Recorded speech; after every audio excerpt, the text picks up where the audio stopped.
Debut tertunda, Feyenoord rupanya tertarik rekrut Marcelino Ferdinand. Marcelino dikontrak DNZ dengan durasi 1,5 musim setelah menandatangani kerjasama hingga Juni 2024 dengan opsi perpanjangan selama 1 tahun menjelang ditutupnya bursa transfer Januari. Kendati masih berusia 18 tahun, DNZ sepertinya tidak akan memasukkan Marcelino ke dalam skuad U21 seperti yang dialami oleh penyerang Singapura Ilhan Fandi. Hal itu diungkapkan langsung oleh Direktur Olahraga klub Adrian Esparaga. Sementara itu, bintang muda Indonesia Marcelino Ferdinand pun harus bersabar untuk menjalani debut bersama KFSK DNZ di Challenger Pro League Belgia karena manajemen sedang berusaha menyelesaikan pengurusan administrasi. Menurut Espargara, manajemen masih menyelesaikan administrasi lokal agar Marcelino bisa merumput. Mereka saat ini sedang mengurus izin kerja bagi mantan punggawa Persebaya Surabaya itu, di mana Marcelino diperkirakan baru bisa dimainkan ketika DNZ menjalani laga playoff. Dengan demikian, selama menunggu proses penyelesaian administrasi, Marcelino sebatas menjalani latihan bersama dengan tim. Kami sekarang sedang mengurus izin kerja dan kami memperkirakan akan selesai dalam 10 hingga 15 hari. Setelah itu diterima, dia akan siap untuk bertanding. Masih ada 2 pertandingan lagi sebelum playoff. Dan kemudian ada jeda antara musim reguler dan playoff. Itu artinya kami punya waktu yang cukup untuk mempersiapkan debut Marcelino di tim utama. Jelas Espargara. Sementara itu, belum unjuk gigi di panggung Eropa, sinar terang bintang muda timnas Indonesia Marcelino Ferdinand rupanya juga membuat klub Belanda Feyenoord tertarik merekrutnya. Di mana ketertarikan Feyenoord FC kepada Marcelino Ferdinand diungkapkan oleh utusan PSSI untuk urusan naturalisasi Hamdan Hammedan.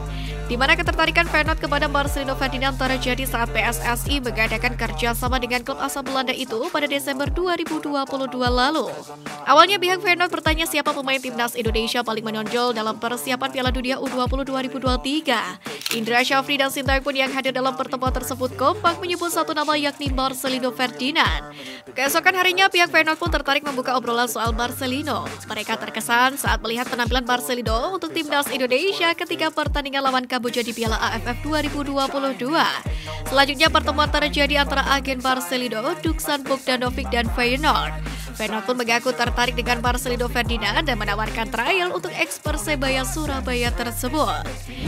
5 pemain Persija Jakarta yang bisa jadi andalan timnas Indonesia U20 di Piala Asia U20 2023. Macan Kemayoran, julukan untuk Persija Jakarta, menyumbangkan banyak pemain untuk mengikuti TC atau pemusatan latihan timnas Indonesia U20.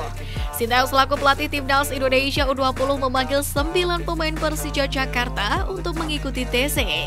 TC tersebut pun dilakukan untuk persiapan jelang Piala Asia U20 2023 yang mana akan digelar pada 1 hingga 18 Maret mendatang. Lantas, siapa sajakah pemain Persija Jakarta yang bisa jadi andalan timnas Indonesia U20 di Piala Asia U20 2023? Frankie Misa. Urutan pertama dalam daftar kali ini adalah Frankie Misa. Frankie Misa merupakan pemain berposisi bek sayap yang memiliki bakat dan talenta yang mumpuni. Meski baru berusia 18 tahun, Frankie Misa kerap kali menjadi andalan Thomas Doll di Persija Jakarta pada Liga 1 2022-2023. Melihat hal itu, bukan tidak mungkin Frankie akan menjadi pemain penting Sintayong di timnas Indonesia U20 pada Piala Asia U20 2023. Doni Tripamungkas. Selanjutnya adalah Doni Tripamungkas, di mana Doni sudah tidak asing dengan timnas Indonesia U20 lantaran kerap dipanggil Sintayong untuk memperkuat Garuda Nusantara. Bahkan pemain satu ini juga pernah mencetak 1 gol untuk timnas Indonesia U20 kala bersua dengan Turki U20, yakni di laga uji coba. Cahyal Supriyadi. Berikutnya adalah penjaga gawang Persija Jakarta Cahyal Supriyadi. Cahyal Supriyadi sendiri merupakan salah satu andalan Sintayong di timnas Indonesia U20. Kualitasnya dalam menjaga gawang Nusantara sudah tidak perlu diragukan lagi. Cahyal Supriyadi diprediksi akan menjadi tembok terakhir timnas Indonesia U20 di Piala Asia U20 2023. Ginanjar Wahyu. Di tempat selanjutnya ditempati oleh Ginanjar Wahyu. Ginanjar Wahyu merupakan pemain berusia 19 tahun yang memiliki bakat serta talenta mumpuni. Ia mempunyai fleksibilitas yang bisa digunakan oleh Sintayong di timnas Indonesia U20 pada Piala Asia U20 2023 mendatang. Pasalnya, Ginanjar Wahyu bisa mengisi pos sebagai penyerang dan juga gelandang. Muhammad Ferrari. Tentu sudah tidak asing lagi di telinga para pecinta sepak bola Indonesia. Ya, dia adalah Muhammad Ferrari. Pemain berposisi sebagai bek tengah ini sudah menjadi langganan Sintayong ketika melatih timnas Indonesia U20. Ferrari terbukti mampu menjaga lini belakang Garuda Nusantara dengan sangat baik. Tentunya melihat performa apik Muhammad Ferrari di timnas Indonesia U20 membuat dirinya bisa menjadi andalan Garuda Nusantara di Piala Asia U20 2023. Menpora apresiasi kerja Iwan Bule di federasi, pemerintah tak ikut campur urusan PSSI. Saat membuka forum Group Discussion atau FGD penyempurnaan Impres nomor 3 tahun 2019 tentang percepatan pembangunan persepakbolaan nasional di Jakarta pada Jumat 3 Februari malam yang dihadiri oleh para stakeholder sepak bola nasional seperti PSSI, Asprof, Askap, Askot, dan para klub. Menteri Pemuda dan Olahraga Zainuddin Amali memberikan apresiasi ke Ketua Umum PSSI Muhammad Iryawan. Iwan Bule dinilai mampu memperbaiki peringkat Indonesia di ranking FIFA. Pemerintah menyampaikan apresiasi dan terima kasih kepada Ketua Umum PSSI Muhammad Iryawan yang telah mampu memperbaiki peringkat Indonesia di FIFA. Beliau masuk menjabat sebagai Ketua Umum PSSI pada saat Indonesia berada di peringkat 179. Sekarang timnas Indonesia di posisi 151. Siapa yang bilang jika Pak Iwan Bule ini tak berprestasi? Itu ukurannya. Dari 179, beliau dan teman-temannya berusaha untuk menaikkan peringkat Indonesia di FIFA dan itu sesuai dengan kampanyenya pada saat mencalonkan diri sebagai Ketua Umum PSSI tahun 2019 lalu.